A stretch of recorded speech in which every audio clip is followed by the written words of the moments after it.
happened here, June 16, 1959. This is 1579 Benedict Canyon Drive at Beverly Hills, California, where George Reeves, who became famous playing Superman in the 1950s television series Adventures of Superman, died on June 16, 1959. He was 45 years old.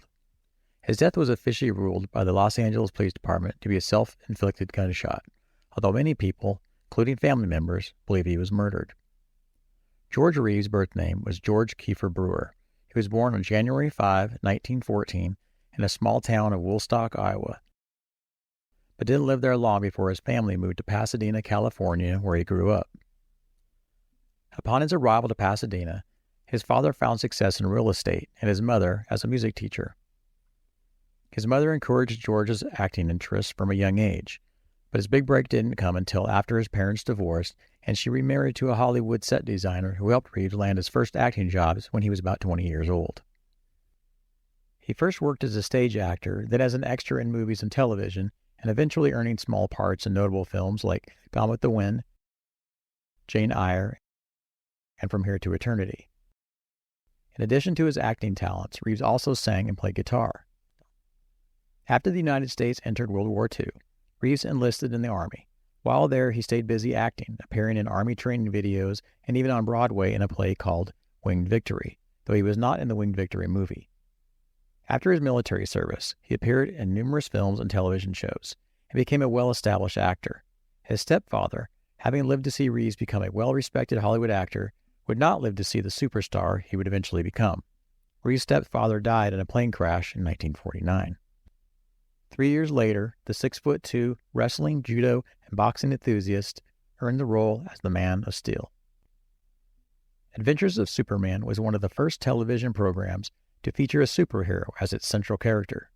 It aired over 100 episodes in its six-season run and would make George Reeves famous around the world, popularizing the character of Superman for generations. While many people consider Superman a comic for children, 48% of the 35 million viewers were adults, and the show remained successful through its end in 1958. The program almost ended in 1956, when Reeves was in an accident that nearly killed him when his sports car was pinned between two commercial trucks. He escaped with minor injuries, but the injuries were serious enough that he could no longer perform his own stunts. He was quoted by the Pasadena Star-News in 1957 that because of the injuries, he was no longer able to perform in his promotion tours with the kids. Despite the nagging injuries, Adventures of Superman ran for 2 more seasons. But like all good things, the program would come to an end. Adventures of Superman was not canceled due to low ratings or lack of popularity. However, there were signs of its imminent decline due to the growing interest of westerns and crime dramas that would soon take up much of television time beginning in the 1960s. There were only 3 channels in those days, and with it, a lot less room to take chances on the continued success of a series going into its 7th year. But the immediate reasons for its cancellation included rising production costs, conflicts between the producers, and Reeves himself expressing a desire to move on from the role. According to some reports, Reeves became frustrated with the limitations that playing Superman put on his career and wished to be taken more seriously as an actor. He also feared being typecast and may have exited Adventures of Superman too late, as he found it challenging to find acting work because everyone associated him with Superman. While he did find acting roles in movies and television, they were minor parts, like early in his career. He found some work as a director, producer, and screenwriter, but struggled to find the same level of success that he had achieved as Superman, and his finances dwindled. Contributing to his financial issues, Reeves became involved in several unsuccessful business ventures, including gas stations and real estate. And only 2 months before his death, on April 9, 1959, Mr. Reeves was in another car accident when he lost control of his Jaguar and hit a cement wall near his home on Benedict Canyon near Easton Drive. Without a seatbelt, he launched into the windshield and suffered a concussion, as well as a 5-inch cut on his forehead. This kept him in the hospital for several days. Despite this rough period immediately after his Superman role ended, his mother said he was in good spirits at the time of his death, citing several projects in the works. She would later make this clear to the police and never accept his official cause of death. In the early morning hours of June 16, 1959, the Los Angeles Police Department would receive a phone call that George Reeves was shot dead in his bedroom at 1579 Benedict Canyon Drive in Beverly Hills, with the gunshot wound to his head. It may have been easy for the public and the Reeves family to accept the Los Angeles Police Department quickly ruling out murder, if not for the rumored actions of his fiancée, Lenore Lemon, and the investigating officers failing to collect evidence that could have proven otherwise. Now, decades later, their actions have many fans and family believing he was murdered. Pointing to several jobs he was looking forward to, including having been in the talks to star in the new television series. Also, his wedding to Lenore Lemon was only 2 months away. Even though newspapers released the cause of death the next day, there were varying stories that muddled up the otherwise clear picture of what was reported to the press and concluded by the LAPD. One story is that Lenore Lemon returned from a trip to her parents' house in the early morning hours of June 16, 1959, to find George Reeves dead in their bedroom. Instead of calling the police, she called Robert Condon, a longtime friend of Reeves and fellow actor. Condon immediately went to Reeves' house and found Reeves, as Lenore had described, lying on the bed with a gunshot wound to his head. Condon then called the police to report the shooting. Another account, and the official account of the Los Angeles Police Department, as there were several witnesses to corroborate, is that Condon was staying at the Reeves house that night and had already gone to bed when neighbors William Bliss and Carol Van Ronkel arrived about 1 a.m. Mr. Reeves, who had already gone to bed as well, came downstairs, angry at Lenore and the guests for making noise and waking him. Reeves was scheduled to be in San Diego the next day for an exhibition boxing match with light heavyweight champion Archie Moore. Witnesses also have said that George Reeves and Lenore Lemon were at the Chase restaurant and had quite a bit to drink that night.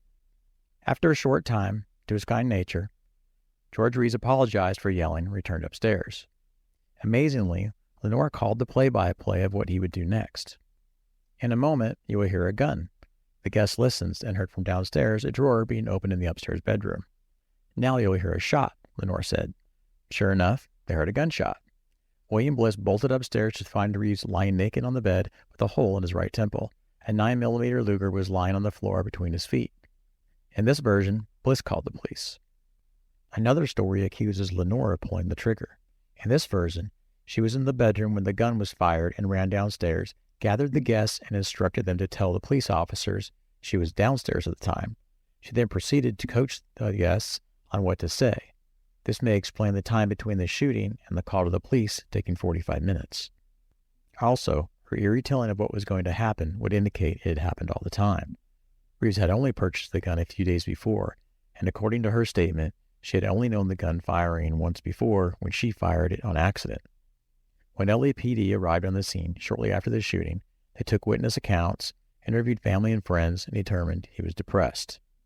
Finally, the Los Angeles Coroner's Office ruled his death as self-inflicted, and the Los Angeles Police Department concluded the investigation, while newspapers rushed their headlines announcing his death as suicide. However, not only are the accounts of the incident inconsistent, but the investigation also missed seemingly obvious steps in the potential crime scene. For one, gunpowder burn or residue analysis was not performed on Reeves or any of the guests.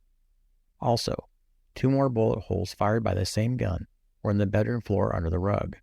One of the bullets had lodged downstairs in the fireplace paneling. That's when Lemon explained to police as having been fooling around with the gun when she accidentally fired it several days before, which was about the time Reeves purchased the gun. She did not know about the other bullet hole. Other suggested reasons for his death being murder are the position of Reeves' body and the trajectory of the bullet, which exited his head and into the ceiling. Some people suggest he was murdered because there was no note left behind. However, less than half Americans leave a note explaining their decision to take their own life. Another reason that pushes the murder theory is Reeves was a playboy. The Man of Steel had a long affair with Tony Mannix, a socialite turned talent scout, and whose husband was an MGM studio executive named Eddie Bulldog Mannix. Mannix was known to have mob connections. In this theory, Mannix hired a hitman to climb the outside of the house and in through the upstairs bedroom window, where he shot Reeves and left out the window before Bliss, or Condon, or Lemon, or whoever could see who shot Reeves. This theory was quickly ruled out by police, but persists with many. Both Eddie Mannix and Tony Mannix are under the public scrutiny not only because of the long affair between George and Tony, but in his will, George Reeves left all his assets, including his house, to Tony Mannix. This might sound like the smoking gun. However, She bought the house for Reeves, including other assets of his years earlier before his role as Superman. One would wonder what the autopsy revealed, but Reeves' body was embalmed before the autopsy could be performed. Performing an autopsy before embalming allows for a more accurate examination of the body, as the embalming process can alter or obscure certain physical characteristics. Also reported were bruises on the body that could not be accounted for, possibly from his earlier car wreck, but that was 2 months earlier. The most likely possibility was a physical altercation before the gunshot. Reeves' mother never fully accepted the official ruling, even hiring a private investigator and having her son's body exhumed for another autopsy. The autopsy, however, did not change the final ruling, as the gunshot being self-inflicted. Still, his mother and many others did not accept the results, citing again his good spirits, his marriage plans, and his projects he was lining up.